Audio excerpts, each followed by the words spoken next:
Good afternoon, everybody. What's happening? Welcome to Barnabas Brushes. My name is Patrick. Play the character Barnabas Quint on the Elite Encounters Pathfinder 2nd Edition live play stream right here on Twitch. You can see the channel banner above me there for Elite Encounters.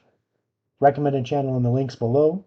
We play Pathfinder 2nd Edition every Tuesday at 6 p.m. Eastern live for a few hours, delving into the fantasy homebrew world of Iota Dree, where we're working currently to hopefully save our erstwhile companion Sivril from a horrible fate.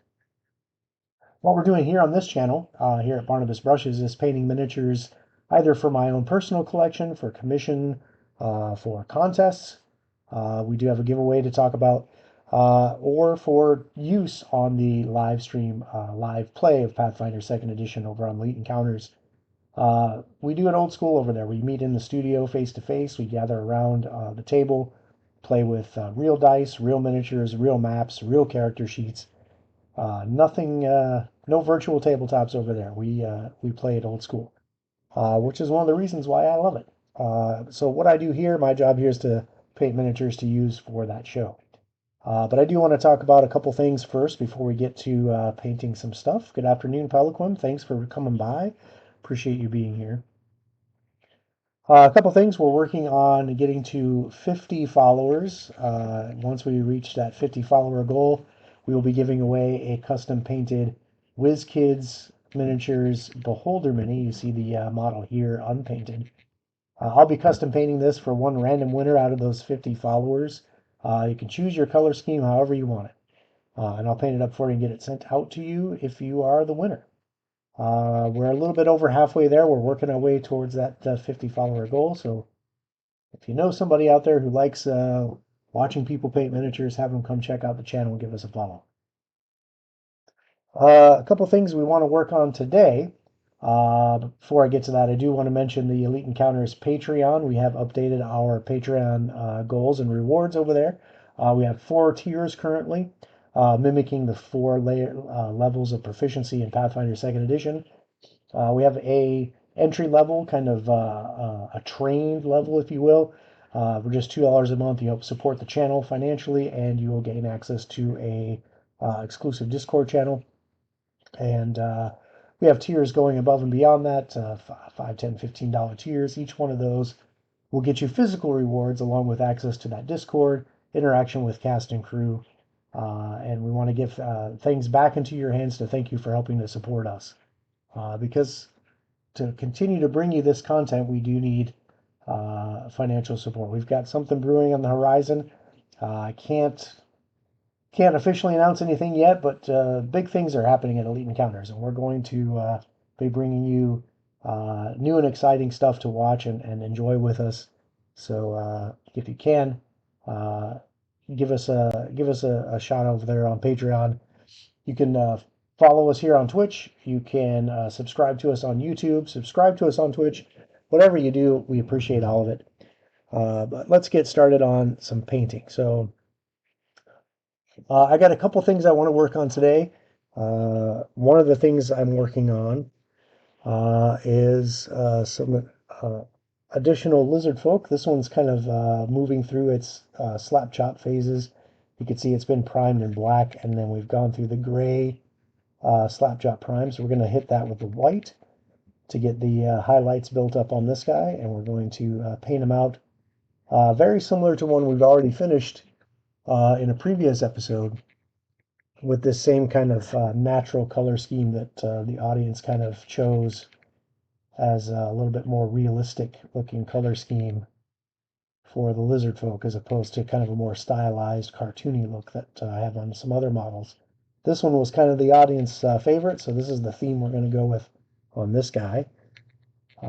So we'll finish this guy up. There might be some finishing touches I need to do here just to finalize him to how I want him.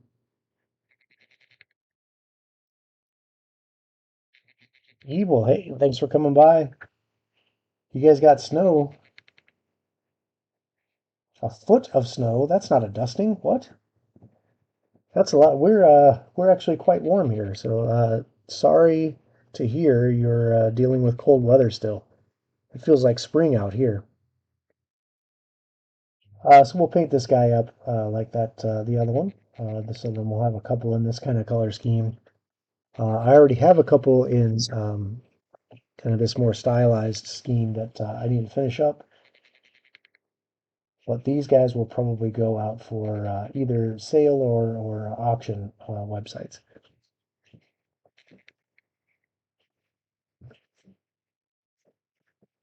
I'm also going to work on a custom mini I did.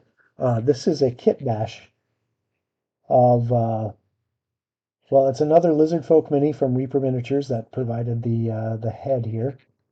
The body is a Reaper Miniatures IMEF Marine, or kind of a sci-fi stormtrooper armor, or Space Marine armor, like from Aliens. He's got a nice pulse rifle here. I have glued on the Lizard Folk head and tail, and then I've got this little kind of dinosaur skull, kind of looks like maybe a trophy or something that she's got on her hip. This is going to be a Starfinder character. This is a Vesk soldier miniature. So I've kind of kit bashed this up to represent a Vesk soldier, and we'll slap chop this up. So she needs a good prime with black, and then we'll build up from there. Gee whiz, 8 feet? That's going to be, that's a lot. Okay, so first things first, we'll do the black here on the Kit Bash Mini. So we'll start off with our black primer, and as always, we're using Vallejo primers. These are acrylic polyurethane blends. They go on nice and thin and dry really smooth, so the detail of the sculpt is preserved. You don't want to go too thick on primer because you can obscure details of the sculpt, and well, I don't want that. I want to make sure I capture all the details. Can't really see much here with this white plastic that's kind of glaring in the light. So once we prime this down, this will look better.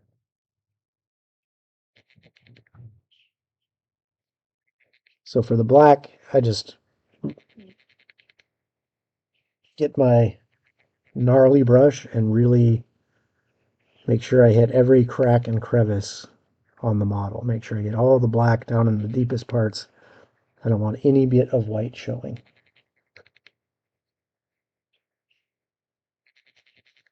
I don't know about you guys, but I am ready for spring. I'm over winter. January felt like it lasted about 6 years. I'm ready to move on and have nice weather again.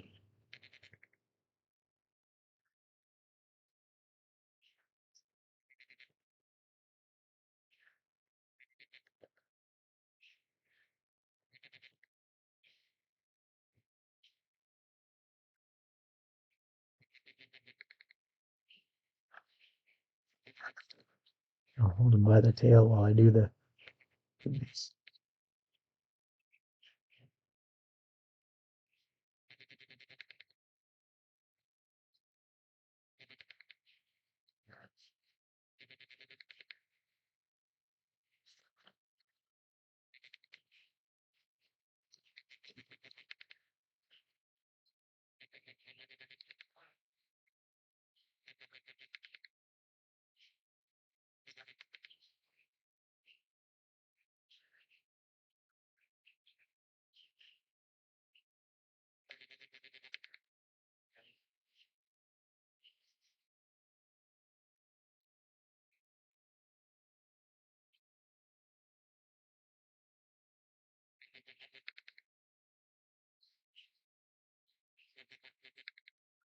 Get down in all the exposed areas of the miniature. So this is underneath all the spaces between the armor,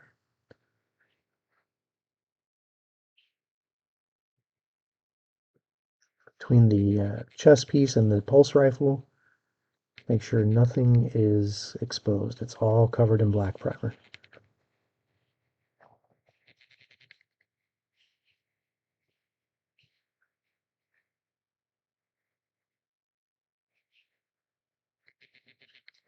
It's the benefit of having a gnarly brush with the bristles are just totally jacked on that.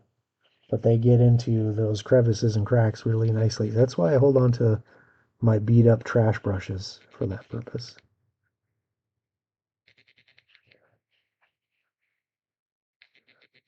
They're good for slapping a bunch of paint on terrain that you don't want to tear up your brushes. If you get a lot of like rocky ballast or something you want to paint, gnarly trash brush is great for that.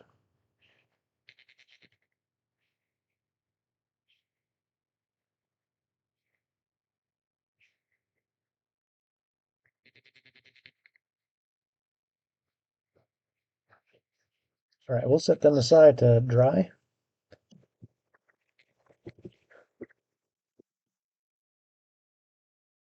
Haven't decided yet if that Vesk is male or female, so we'll just call them them for now.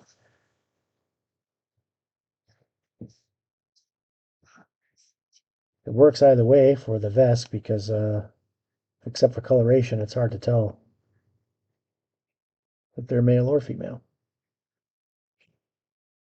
And I guess it depends on the character I make to use this model for. -5. Oh my God, that's making me cold just hearing about it.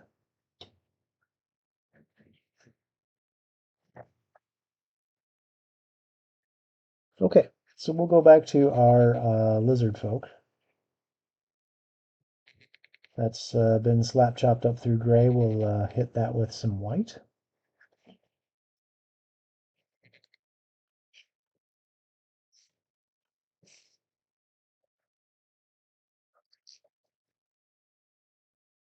This is still just another layer of primer.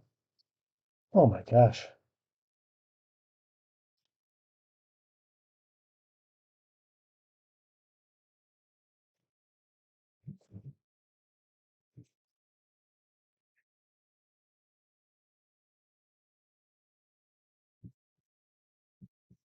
No, thank you. -40 degrees.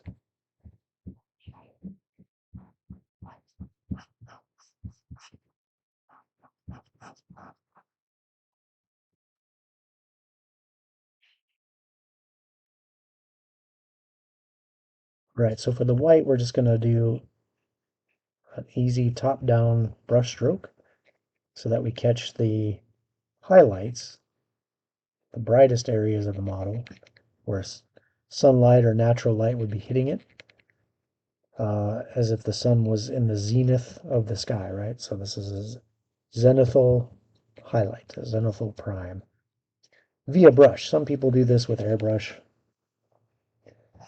I don't have the time, the skill, or the money to do airbrushing.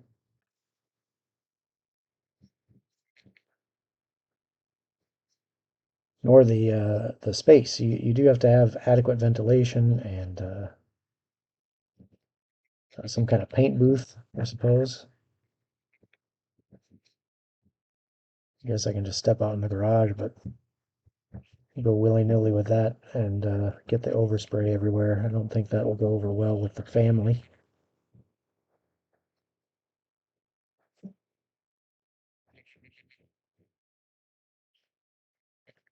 And I kind of like the control of brush priming.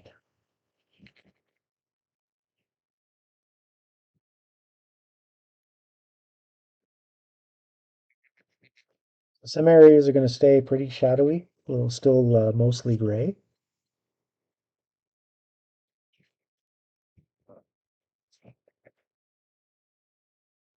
I want the tops of those feet to catch the light, the highest edges of the shell shield.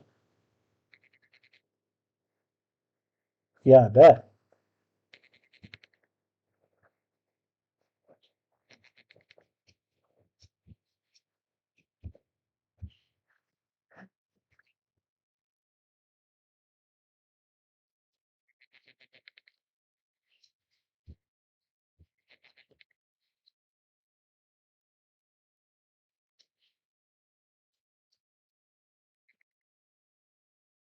Okay, I think that's pretty good with the white. We don't want to slap that on too thick. We want to preserve those shadows. Nice, yeah. Keep the facial hair warm.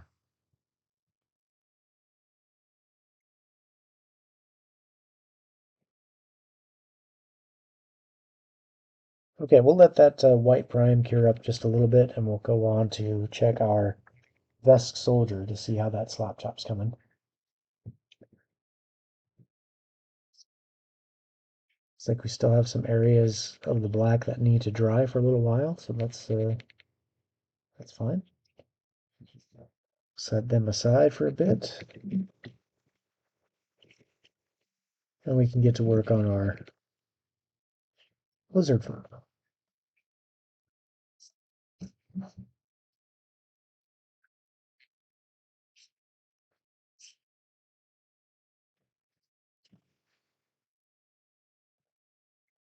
So again, we'll do the same color scheme that we have on this guy. So the first little detail we have is some bone pieces, right? They've got this little skull here, kind of hanging from their belt. And the hilt of their blade over here is also made of femur, kind of wrapped in some leather. So we'll hit those elements with a bone color on our newly slap chop model. So we'll break out a nice hard palette. So you don't use wet palettes with speed paints. The medium for speed paint is a very flowy, non-viscous medium, right? So this will wick up into the brush and then also flow into the texture of your model. So the dark pigments will go into the deeper recesses, the lighter, brighter pigments stay on top, creating a three-layer color of shadow, base tone, highlight in one brushstroke. The medium is so thin and flowy. If you were to use a wet palette for this, it would ruin that and make it even harder to work with. Unless you're using it for maybe a glaze, I would highly recommend just using a hard palette. But I think you guys already do that.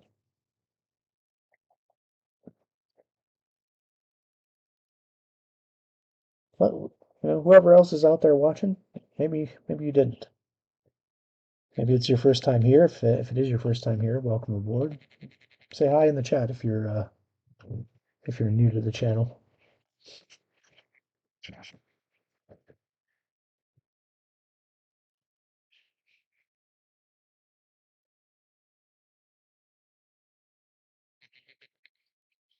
Okay, so just a little bit of that pallid bone speed paint. We'll put that now on these skeletal elements here, the skull.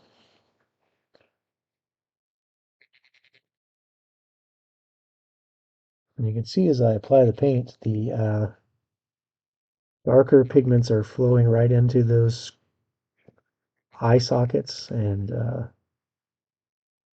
nasal foramen.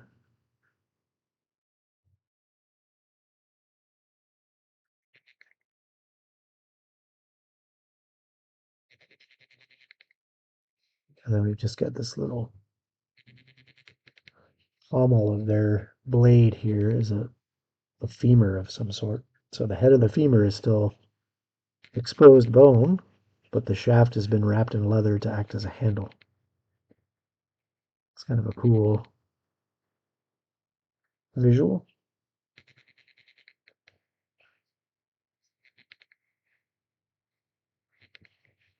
Okay, so as that dries down, like I said, that darker pigment will go into those shadows. You can see that happening already in the eye sockets, on the spaces between the condyles of that femur head.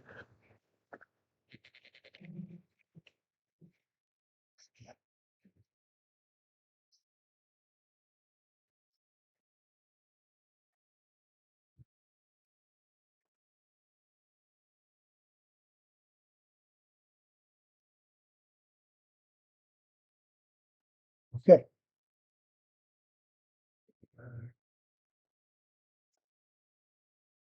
All right, for the turtle shell,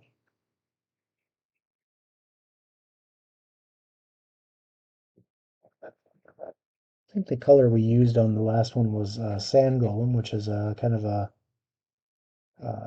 a lighter brown with some pale sandy highlights. That seemed to make for a natural looking tortoiseshell effect.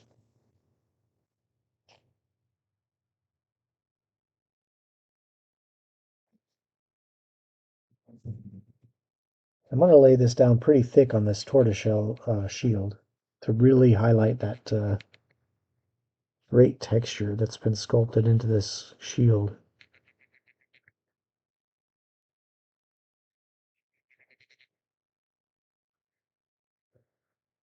Just controlling the brush, directing the paint where to go, and it'll flow into those spaces between the scutes on the shell.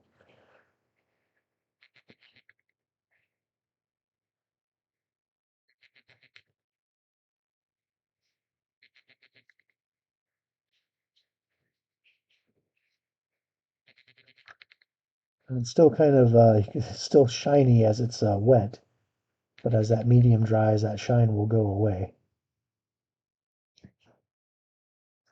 And then we always hit it with a matte finish.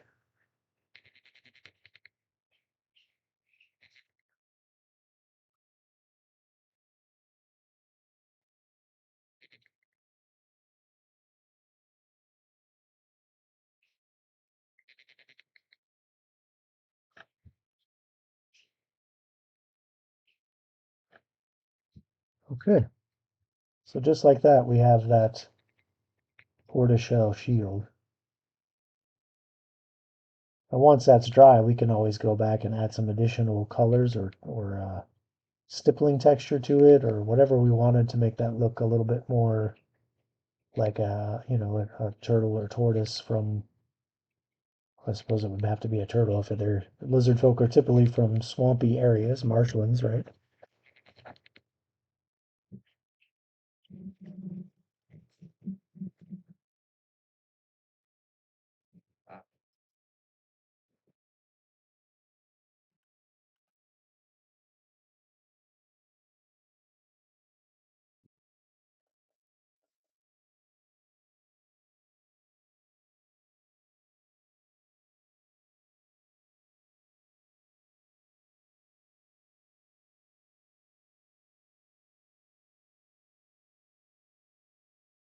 Okay, I'm going to go back to the hardened leather. Oh, I'm sorry, the pallid bone,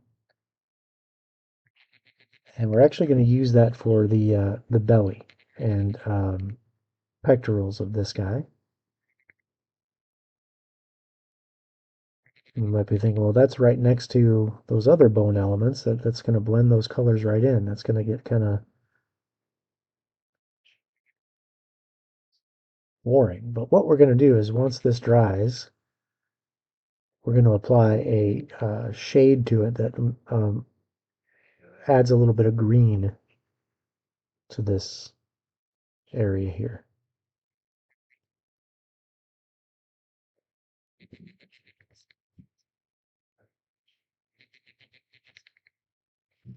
I keep that. Wait, let's just wick that out of there.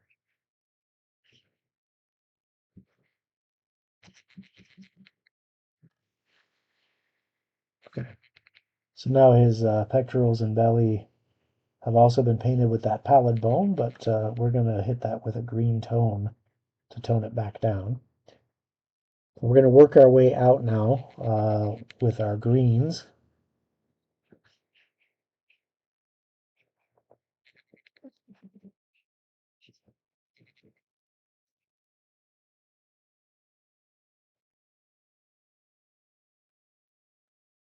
So the knee scales and feet and everything here are kind of a lighter kind of olive green. And we're going to create that with ochre clay. This is from the Speed Paint 2.0 line.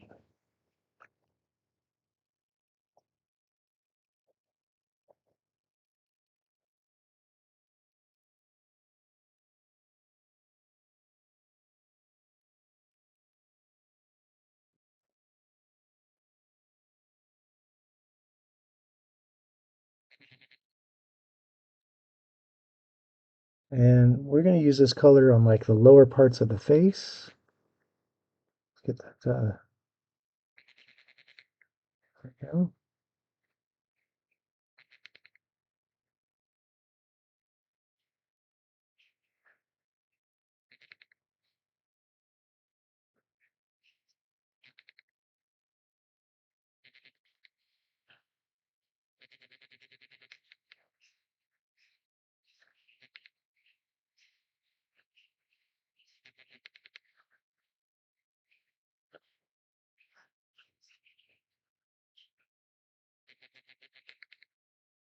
And down here on the shoulders.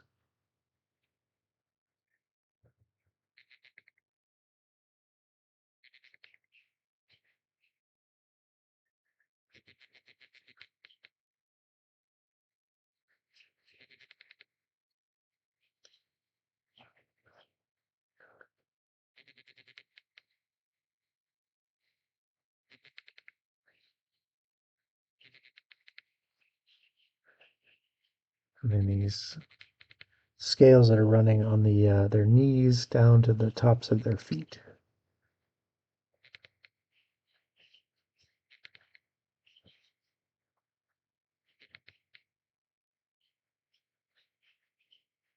And with the speed paint, I'm just hitting the brush where I want the color to go, and the medium will flow and pull that right into that texture, especially on these toe scales.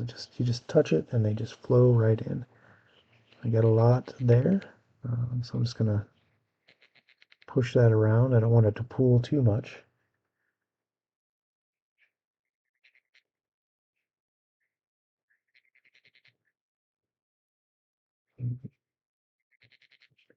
Painting with speed paints, you're the boss, you're in control. You tell the paint where to go. It'll listen.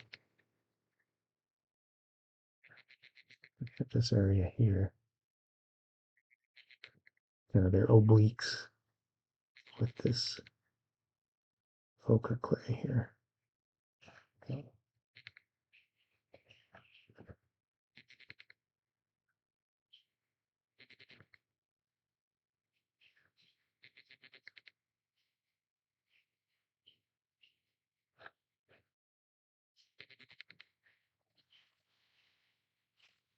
They're also going to have this lighter color back here on the backs of their ankles.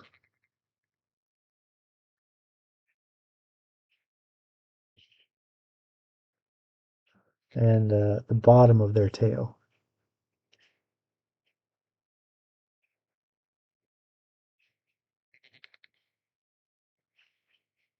The sculptor's done a really good job on this model. The bottom of the tail has a pebbly texture, and the top has like a almost like uh, alligator scales. Don't adjust your TV. That was me flicking the camera like an idiot. Okay. So just kind of coloring this guy in where we want the lighter colors to go.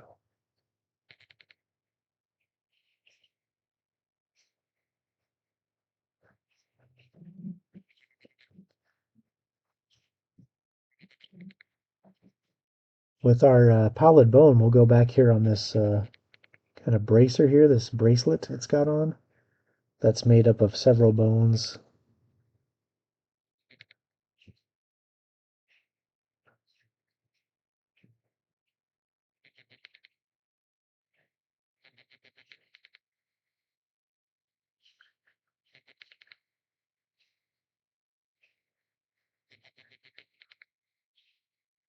So we're going to paint that in with our pallid bone. That's we still have a drop in the palette there. Still workable.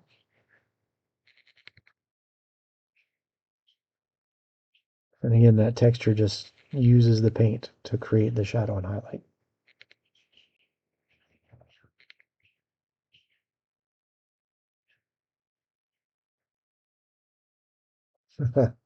Yes, the age of large print certainly helps.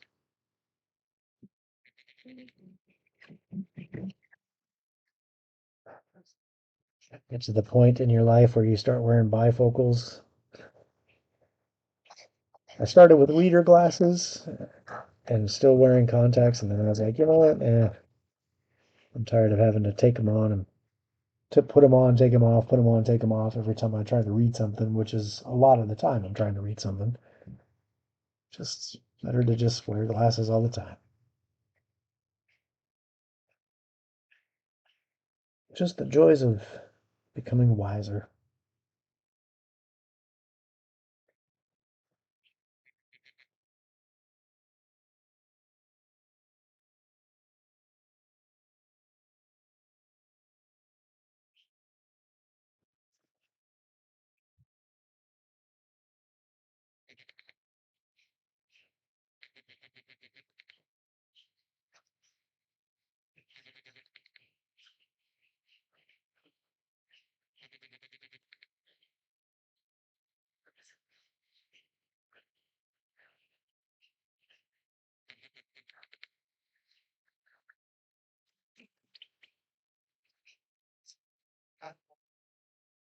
Okay, we're going to let some of these colors dry. So some of the issues with speed paint is if you paint different colors next to each other while they're still wet, they can bleed into each other. You don't want that. So I'm going to let this guy dry for a little bit and check on our Vesk Soldier to see how that black primer is drying. Touch up the shield here.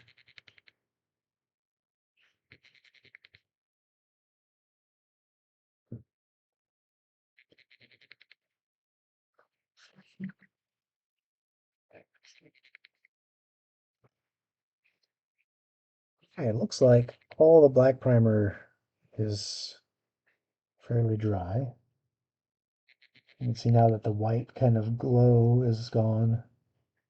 Maybe make out some of the more details and textures of the soldier.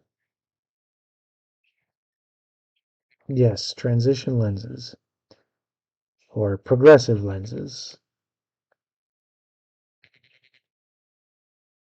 whatever they're called. The ones where you have to look one way to see far away and look another way to see close. Good times. All right, this is ready for some gray mid-tone primer. So we'll get that. We'll get a new paper towel to dry brush into because we're going to take the excess out of our brush before we hit our model.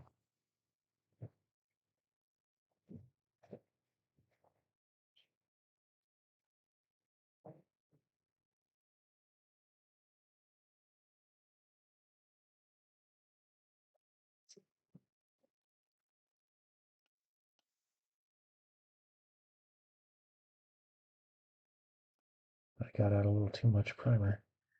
Oh well. Sure I have other models I can use it on.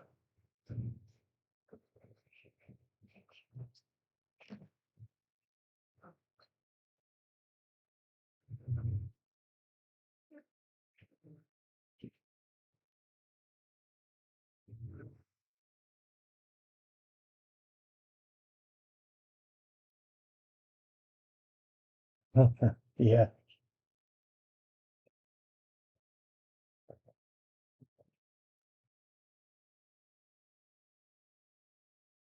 All right, so we're just going to take a little bit of our gray primer into the end of our brush like this. And again, for slap chopping, I just use inexpensive makeup brushes.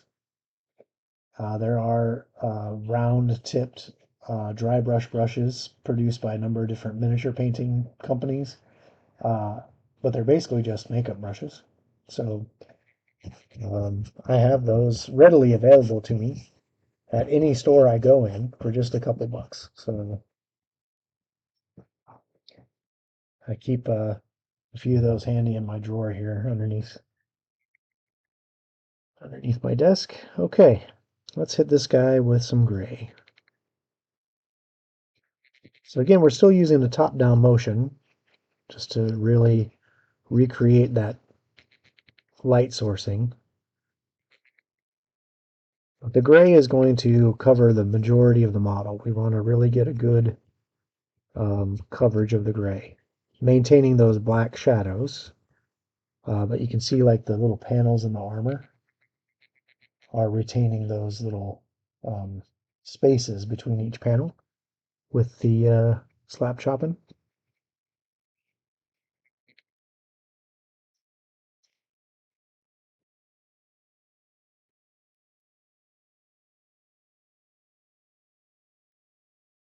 And now the texture of her face or their face.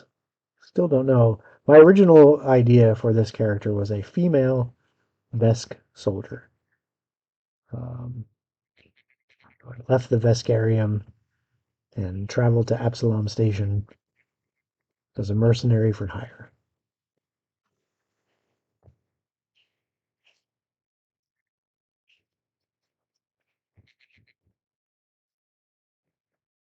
This was going to be for a Starfinder beginner box playthrough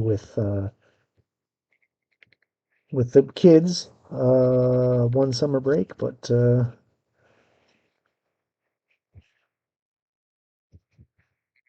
we never got around to it. We decided after kind of reading through the rules that first edition Starfinder just wasn't our jam. However, second edition Starfinder is coming out uh, this summer, supposedly at Gen Con. I think that's the goal. That's currently in playtest mode. In fact, we had a couple episodes of the Elite Encounters cast play through the very first playtest module for second edition Starfinder. You can find that on our YouTube channel. I was the GM for that. It was a blast. It was great fun. It's a very interesting adventure concept. Um, Kind of gets everybody to Absalom Station and then hits them with a little surprise on their way to do a routine salvage mission for one of their underworld contact buddies. Man, we had a blast with that one. And second edition Starfinder is completely compatible, cross-play compatible with second edition Pathfinder.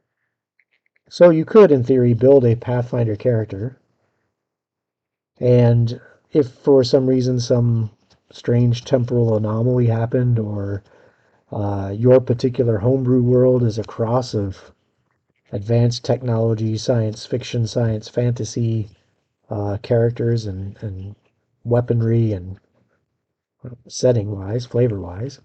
But then other parts of the homebrew world are still stuck in a fantasy role playing game kind of setting. You can completely do that with the rule sets because they are completely cross compatible. You can make a Starfinder character and have it port pretty easily into Pathfinder second. And you can make a Pathfinder second edition character and have it port right over into a Starfinder campaign. There's no difference in the rules.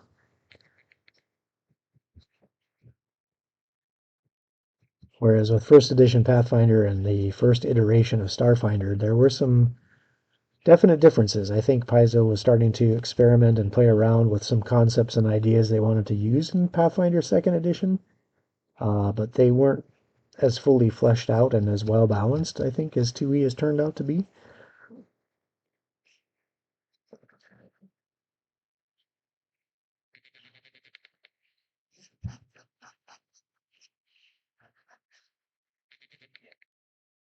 Like that.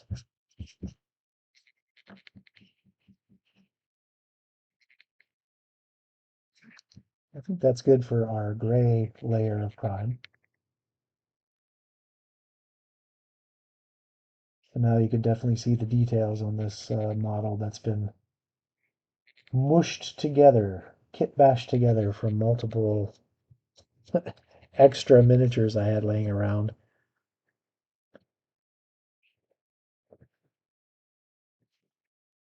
Okay, so now we'll hit this with some of the white primer we have to hit those highlights.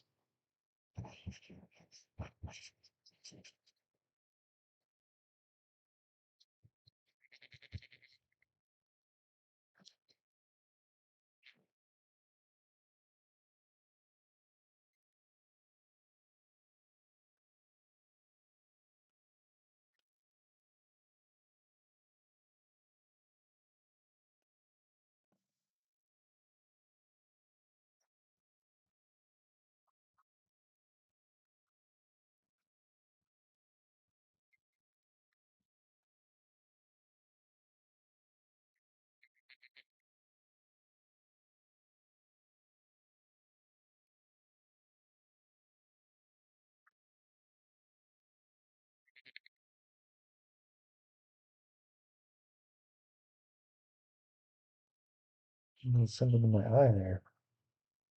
That's never good when you're trying to paint.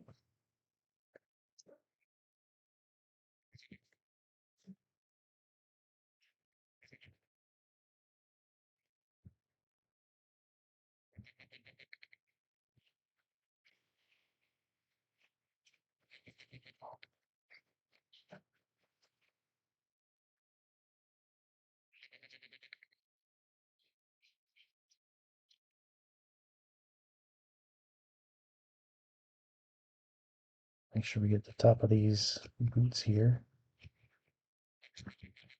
So they're going to catch the light.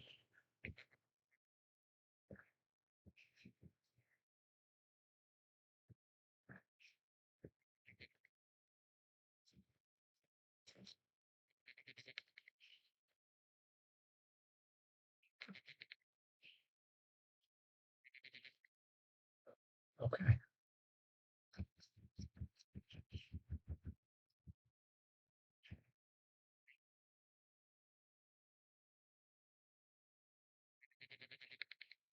Now you can see with the slap chop brine we have definite shadows and highlights. We have definite kind of definite definition.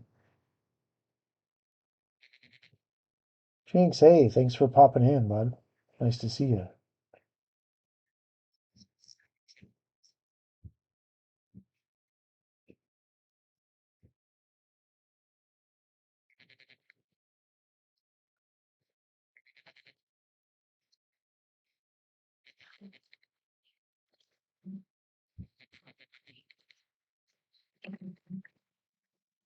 Oh, cool. All right. Well, thanks for being here from the jump. I appreciate it.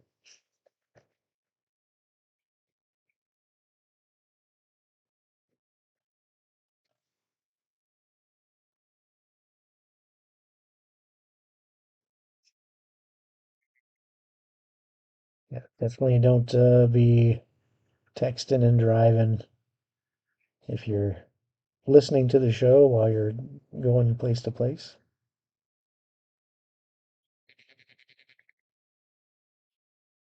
Okay, I still have some workable pallid bone, so I think I'm going to use that for this skull she's got mounted on her belt here.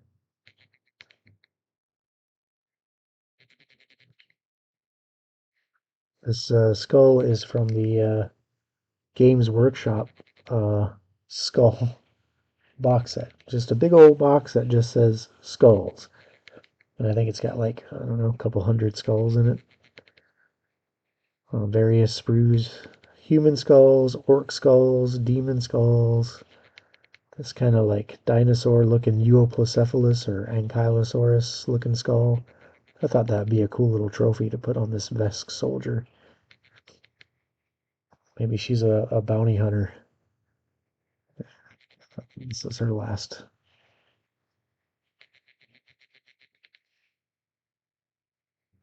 Victim, bounty, prize. All right. So that speed paint will bring out that texture on that skull, including the teeth and horns, little kind of symbol on the brow of the skull.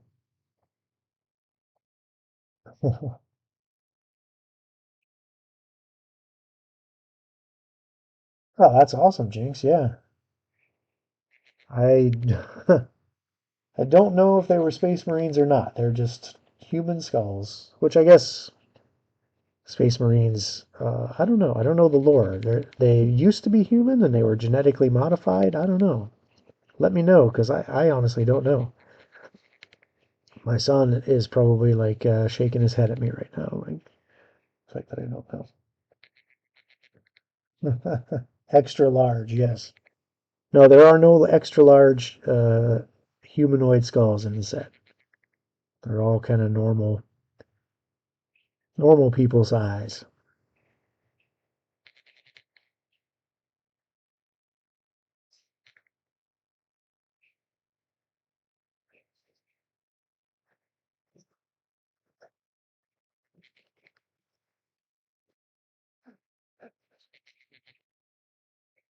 All right, and we'll go ahead and use our leftover ochre clay to hit this tail.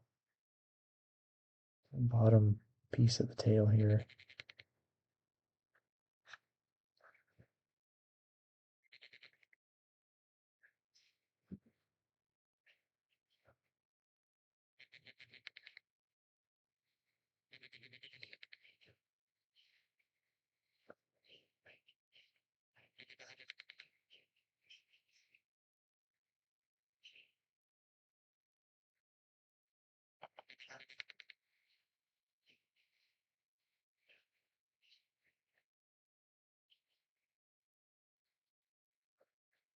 And maybe their bottom jaw.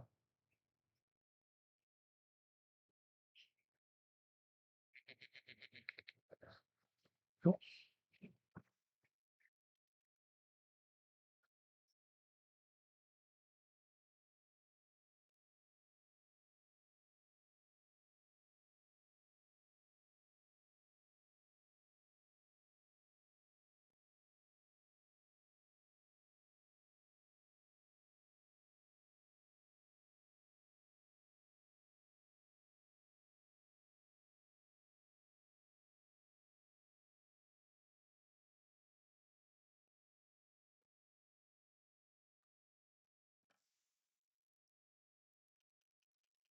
All right, and then I think for the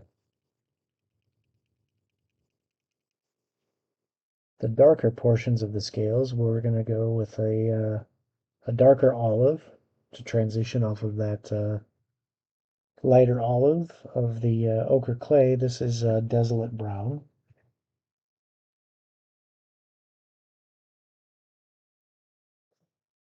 Cool.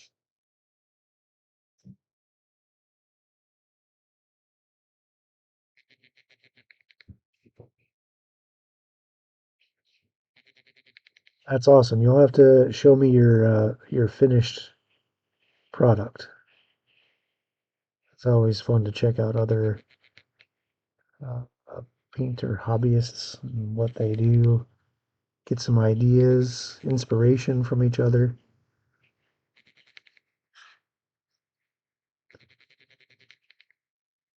I almost always, when I'm going to paint a model for my own collection, just kind of check out online what other people have done with it. Maybe get some ideas that I wasn't thinking about, like different color schemes or different basing techniques that might tell a different story than what's in my head. Uh, and it helps improve my technique overall. Looking how different people might use color theory to get higher contrast on their models, or make something really visually pop. You know,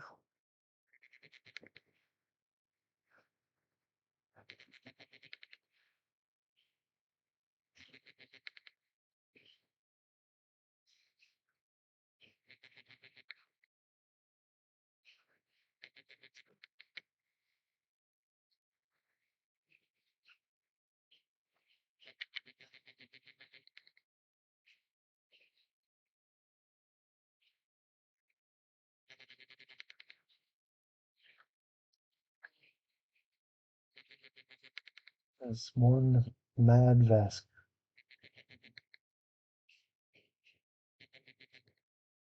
I think the face looks better from this angle than this angle. The sculpt is something a little weird on this side.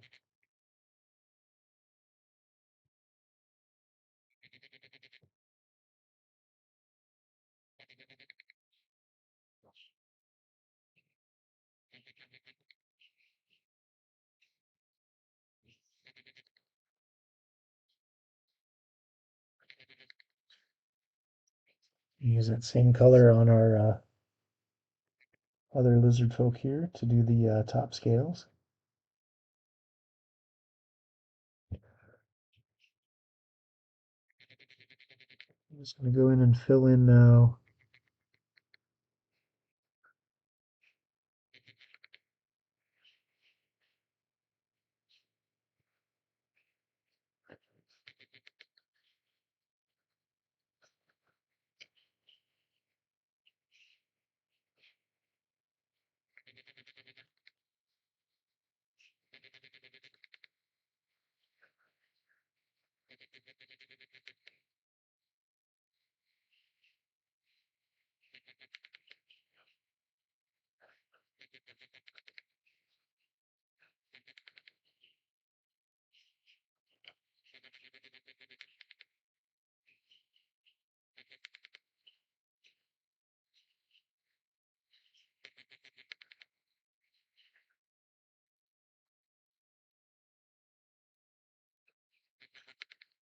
Do a little bit of blending of the colors here on the head. It's like a natural reptilian color pattern. There might not be abrupt transitions in the colors. There might be gradual transitions between darker and lighter scales, depending.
Okay,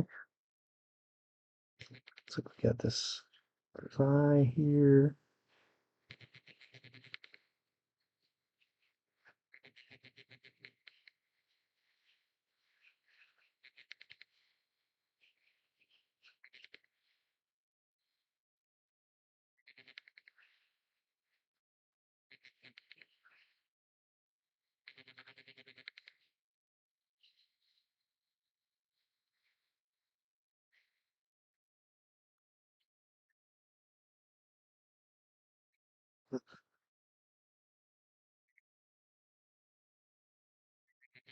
One of the fun things to do, you guys talk about, you're just being satisfied with your models or whatever. Let's take one of the very first models you ever painted and put it aside and compare it to one of the most recent models you've painted and take a look at your progress. That's super cool, super fun to do. It gives you a sense of accomplishment and realize that, everyone's got to start somewhere. And with practice, you get a little bit better each time. And everyone's their own worst critic, right? So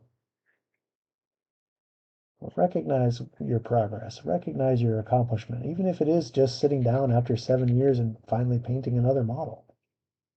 Like just the fact that you enjoyed the hobby and enjoyed yourself and gave yourself time to enjoy yourself is an accomplishment for sure.